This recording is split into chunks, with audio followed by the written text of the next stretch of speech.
سلام، مهنازم. من یه ذره خیلی خوب نیستم تو دوربین صحبت کردن و با خیلی که خودتون میدونید استرس داره، ولی به خاطر کار خودم و یه سری چیزا یه سری کارا تصمیم گرفتم که یه ذره روی اعتماد به نفسم بیشتر کار کنم و جلوی دوربین قرار بگیرم و به بیزنس یه سری از دوستان اگه بتونم کمک کنم. نتیجه من الان اینجام و این چیزی که میخوام معرفی کنم خودم خیلی وقته که دنبالش میگشتم و خیلی هم دوست داشتم داشته باشم و اینا. هم میدونید که ارز ایران خیلی قابل نمیشه روش حساب کرد، واسه همین خیلی راحت نمیتونیم چیزایی که میخوایم و تو ایران داشته باشیم. برای اینکه کسی کمک کنه بیاره، آنلاین شاپ پره، یه سری چیزا رو راحت میارن مثل لباس، یه سری چیزا رو هم نه.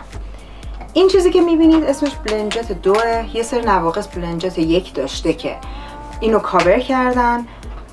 یه در داره که جلوگیری میکنه از اینکه مواد توش به بیرون درز پیدا کنه، یعنی بریزه.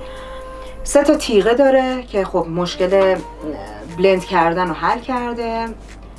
طبق معمول این اندازه گذاریاشه و خوبی این بلنجت اینه که USB به USB میخوره، شارژ میشه و نیازی نیست با خودتون همه جا برق کشی کنید بیاید این ور ببرید اون ور. تا 3 یا 4 بار اگه اشتباه نکنم که دارین اسموتی درست میکنین، میلکشیک درست میکنین، نمیدونم غذای بچه میخواین سسای مختلف توش درست کنین و اینا، میتونین ازش استفاده کنین. این بلنجت خیلی کار راه اندازه و من خودم دنبال همچین چیزی میگشتم. خب خیلی راحت کار کردم باهاش. کسایی که باشگاه میرن، یه روتین زندگی دارن، مثلا چون هم شرکت میرن کار خاصی دارن، بعد میرن بیرون آخر شب میرسن، این میتونه همراهشون باشه. یه خوبی که داره اسموتی هم باش درست کردیم.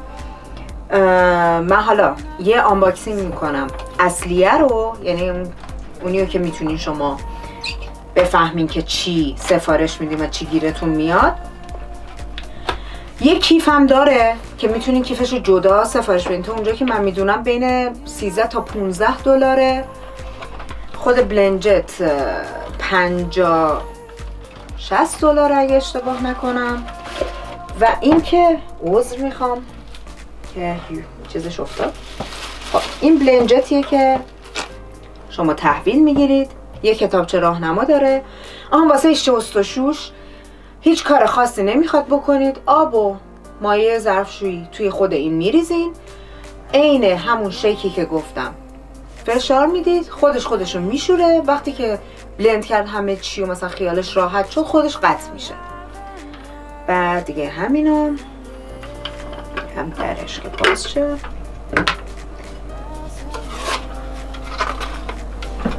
رنگای مختلف داره که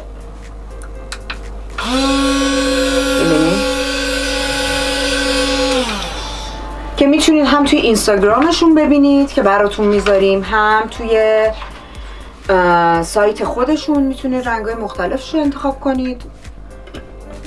که چه بهتون بگم، میتونید یه اتفاقی که بهتون نشون بدم،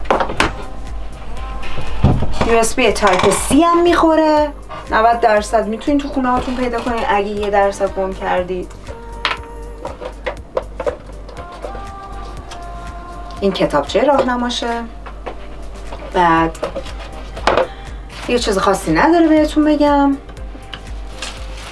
یادم نیست دیگه چیزی. اطلاعات بیشترش رو میتونید توی پیجشون سرچ کنید.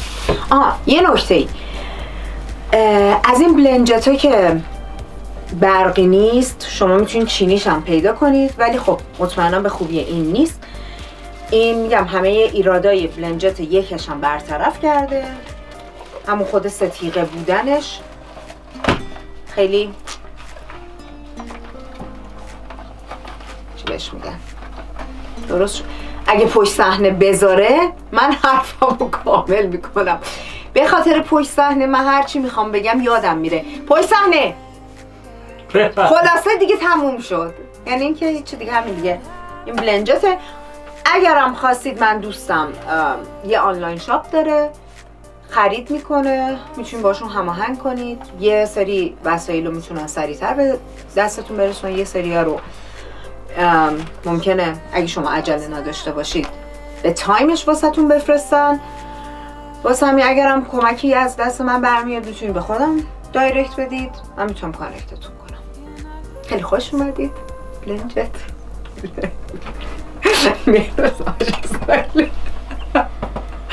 آنلاین شاپ دوستامون.